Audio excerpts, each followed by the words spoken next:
1, 2, 1, 2. 3, 4, 5, 6. Yeah, that should be it.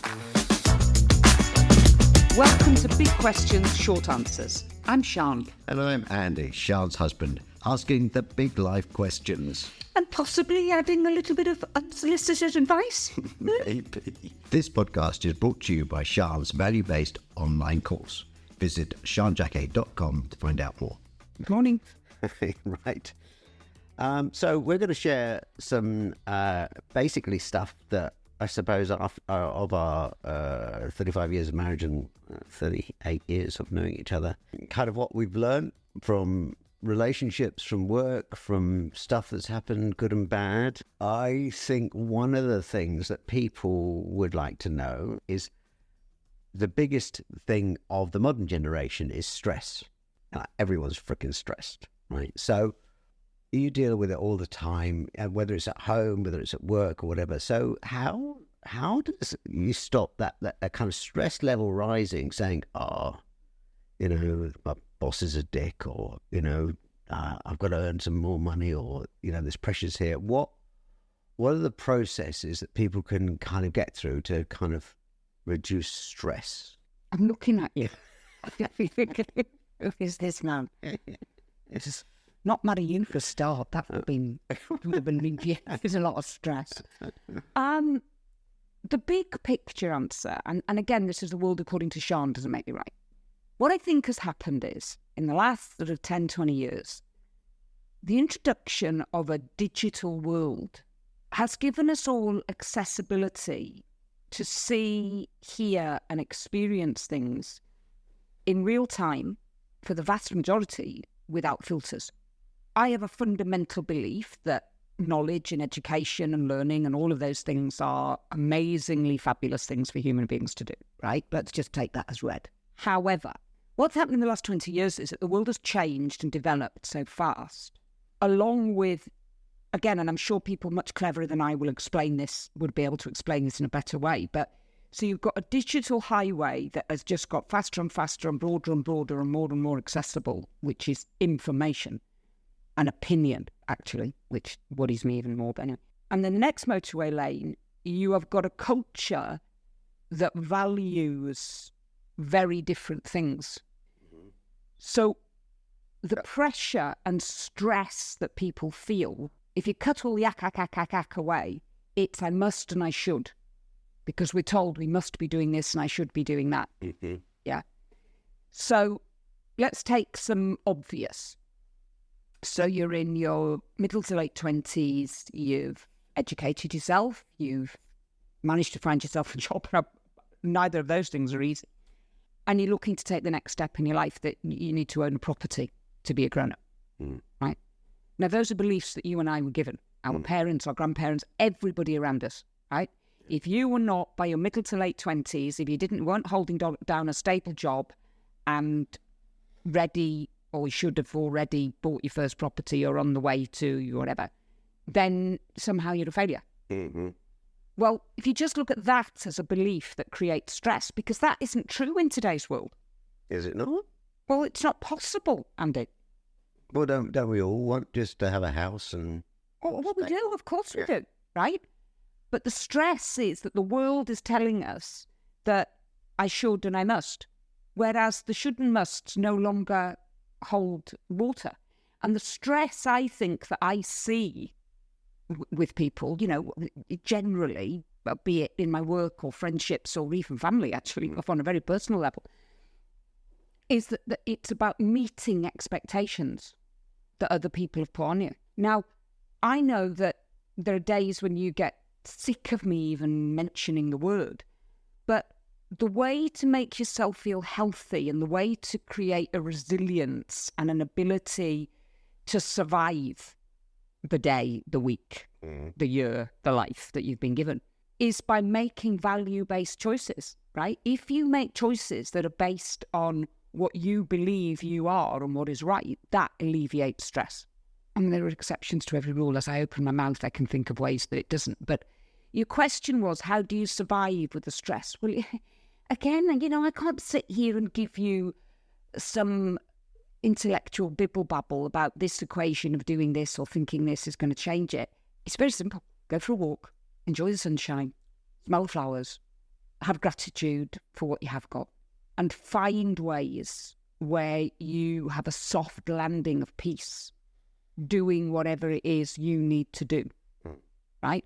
And to be honest, even as the words are coming out my mouth, I'm not good at it. What, alleviating stress? Yeah, I'm not. Yeah. No, I know that. Because for a lot of reasons, learned behaviour, shadowing what I've learned, beliefs that don't serve me well. I came from a world where, as a woman, unless your day finished at 11 o'clock at night and you were absolutely exhausted because you'd given, done, delivered to everything and everybody, then that wasn't a successful life. Well, I was brought up in that environment. That's what women did. Yeah. And that's what women should do. And you were a good mother and you were a good professional woman if you did that. And I believed that for a long time.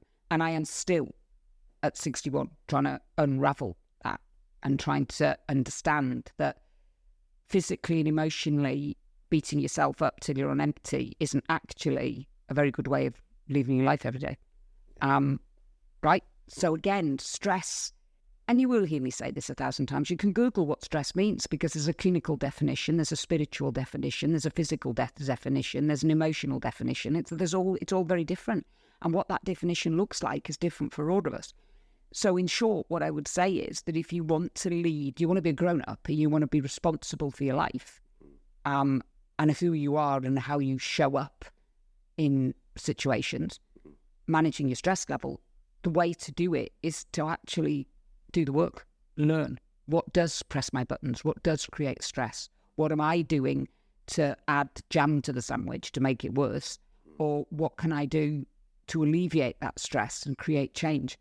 And the people I've watched who have done it in incredibly successful ways, if you look at the arc, there are people who I have encouraged and asked them to seek medical help, yes, to go and speak to experts who can help them work out that stress because they needed a medical intervention to help them move forward. And I think that's an incredibly courageous and wonderful and fabulous thing to do. The basic, simple way of doing it, which actually has, I think, the most profound effect, and I'm guilty of not doing this myself, right, is that you wake up every morning and you start the day, you go for a walk, or you do your yoga, or you... I've been doing them. I know you have, okay, mister, I can see your halo going, bing. And there's no two ways about it. It's not, we're not even bordering on clever here. None of this really, I suppose, is clever, but it's that repetition of the information, because we seem to, like a little bit of a sieve and forget it real quick. But it's like that repetition of information, just being reminded yourself to actually go off and do this to relieve the stress. And proving to yourself. Yeah. I had a client a couple of years ago who very eloquently pushed back when we were talking about this in a session. And she said to me, but the thing is, Sian, I feel like I'm just adding another thing to the list of things I need to do. Oh, yeah. Right? And I couldn't argue with that. She's absolutely true. And it actually left me, that was a journey of me thinking about, that's how I think about it. Right? And the easiest person to knock off the list is myself. Right. Yeah. And in some kind of bizarre, self-depreciating way, you can psychologically tell yourself, well, actually, I can cut those things off my list because it's just about me. I need to do things for other people. I need to do things in other ways. Yeah. So we're just going to wind this up because the dog's getting stressed. I can hear him in the corner there. Is there just a one kind of something you can leave us with that will go for a walk?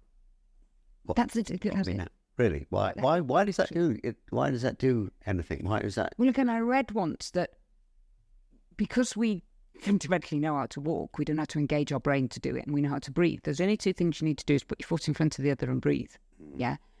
And the art of it is to calm your mind. Yeah, it's about turning off some of the volume switches. It's about that word being present. Yeah, and walking and just being. With no distractions. Well, the distractions can be just observing the world. But that's, if you want to alleviate stress, go for a walk. Okay. That's the dog. That's the dog stress. He wants a walk. All right. Yeah. Bye. Bye. Join us next time on Big Questions, Short Answers with Sean Jacquet and me, Andy. If you have any questions you want to ask, please send them via the website, seanjacquet.com. If you enjoyed this podcast, please subscribe and share it with everyone you know. We really do appreciate you sharing 15 minutes with us. And if you want to do a bit more learning, go on to Sean's website, seanjacquet.com. There's a course on values to create the life you truly love. I did it, and it really does do what it says on the can. See you next time.